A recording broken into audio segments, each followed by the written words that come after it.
All right, ladies and gentlemen, welcome back to the channel. We're talking about the New England Patriots in today's video because we're seeing so much stuff. They're not interested in T Higgins. They're now interested in Chris Godwin, and they have so much money in the cap space department. They're going to make a bundle of moves, but a lot of them are probably going to be in the trenches. And here's what Elliott Wolf had to say a couple of days ago before the NFL Combine. The game is always won on the lines, offensive line, defensive line, not just because of the Philadelphia Eagles in the Super Bowl. It's always been that way. So the Patriots are most likely going to have a bunch of different moves on both of their offensive and defensive lines. Obviously, the brand new head coach and Mike Vrabel, has that defensive pedigree. He knows what he's doing on the defensive side of the ball. But regardless, they also have the fourth pick in this year's class, and I kind of have a feeling, obviously, if like Travis Hunter's available, they're going to take a Travis Hunter. But I keep seeing Will Campbell being mocked to the Patriots, and I just kind of think, if Travis Hunter's off the board, if Abdul Carter's off the board, I don't know. I think they're going to possibly trade it back. But to me, the home run draft pick for this Patriots team would be Travis Hunter. Just such a crazy, dynamic player. We'll talk about him later on in the video. Free agency wise, I think Mike Vrabel is going to really look into guys like Milton Williams and Josh Sweat with the Philadelphia Eagles. They are coming from a Super Bowl champion. The pedigree speaks for itself.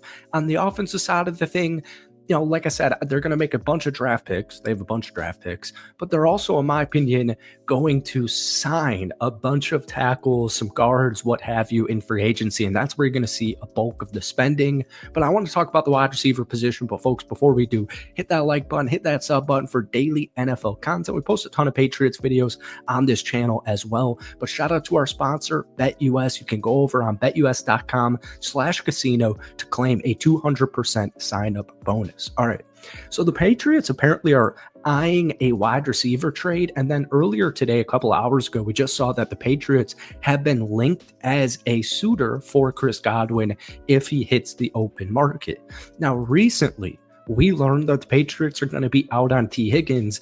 And I kind of like that move because, first off, you're going to be paying him like over $30 million. I know he just got franchise tagged by Cincy. I don't really think franchise tags matter in that sense. Look at L'Jarius Sneed at this time last year, got traded to Tennessee right after he got franchise tagged. But the Patriots have like $120 million in projected cap, but $30 million would be going to T plus.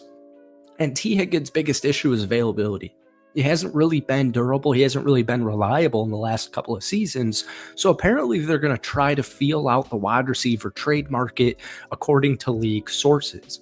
Now, I saw somebody link him to Cooper Kupp because I like it. We just saw yesterday the Washington Commanders traded for Deebo Samuel. So Deebo's off the table, and the guy I want to talk about is Cooper Kupp because I think this would be a really good target for the Patriots. Obviously, he's going to add veteran leadership. He's going to add, just veteran experience to a young receiving core, a team that's just very young in general. Not saying they're undisciplined, but even the foundations, the technique. We'll talk about Jalen Polk in just a second here.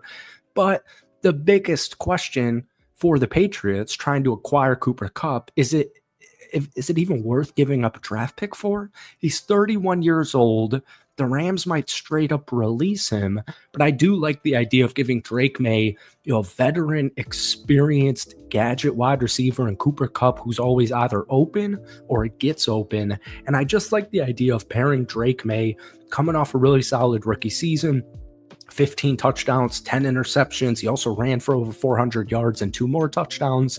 I like the idea of giving him, gadget guy, especially in the slot, that can see, 8 targets per game. And I think Cooper Kupp fits that bill pretty well.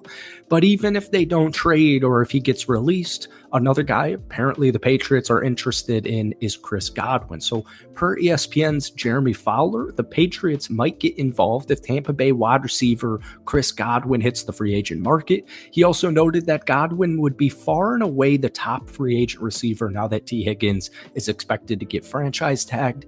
Now, Godwin's 29 years old. born and bred, or not born, but just bred in Tampa Bay ever since he got drafted there in 2017. He's recorded 1,000 or more receiving yards 4 times in his NFL career, most recently in 2023.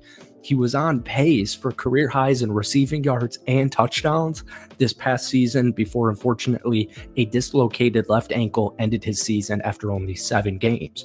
But I live here in Tampa Bay, and I'll just say it. The definition of an underrated player in the NFL would be a guy like Chris Godwin. Honestly, I don't really think he's going to hit the open market, but I will just say Jalen McMillan, the rookie out of Tampa, or the rookie from Tampa this past season, really demonstrated a lot of talent and reliability when Chris Godwin got injured in week 7, or maybe it was week 8. So maybe they're willing to move on from him because they also have Mike Evans. But honestly, I'm sure Tampa's going to try and get everything they can do to get Chris Godwin staying in Tampa Bay. One quick other player I think Patriots are interested in it, Amari Cooper. We'll talk about that if we have time here. But I wanted to, since we're talking about wide receivers, techniques, experience, et cetera, I do really want a veteran in that room because, Hunter Henry, as good of a tight end as he is, should not be leading. And I know the offensive line was horrid, but your tight end should not be leading your team in receiving yards unless he's like one of the best players in the National Football League. Like maybe if you're the Raiders with Brock Bowers, you can get away with it. Maybe if you're, Arizona with Trey McBride, but still they need a little bit more juice at the wide receiver room. And it sucks because guys like Jalen Polk and Javon Baker at this time last year, a couple of 2 months, whatever, you get the timeline. I was huge on Jalen Polk as a second round rookie. And now in retrospect, in hindsight, you see, Lad McConkey sitting there. Jalen finished his rookie season with 12 catches for 87 yards and a couple of touchdowns, but he had so much opportunity in the beginning of the season. And Elliot Wolf had a really interesting comment to say about that, and he said something that I think should just be included. I hate to use this analogy, but in the dark night when it's the hero you need isn't the hero that you have, he was a young player that came in, he's mature and he's smart. I think organizationally, we maybe put too much on his plate early. He said this last week at the scouting combine. And you go back to like week 5, 100% playing time, only caught 1 of 6 targets. So then he was demoted to a rotational role. And in the last 12 games for the New England Patriots, he pretty much did nothing. He averaged only 22 snaps per game. He also missed 2 games with injury, ended up going just 3 of 14 in his targets for 13 yards and a touchdown. And then obviously ultimately ended his season on injured reserve with a shoulder injury. So, I know they might not get a Chris Godwin. I know they might not get Amari Cooper. They might just draft a wide receiver. They could still take McMillan with the 4th overall pick as well, which I think we've talked about numerous times. But the point just is there's talent in the wide receiver room, but I do want a veteran to come in here and show these young kids the ropes. That's it from me. I hope you enjoyed it. Hit that like button, hit that sub button for daily NFL content. But folks, let me know down below, who are you drafting at pick number 4 if you're the New England Patriots? Thank you for watching. Have a great rest of your weekend. Shout out to our sponsor, BetUS, and we'll see you in a couple of days. Peace.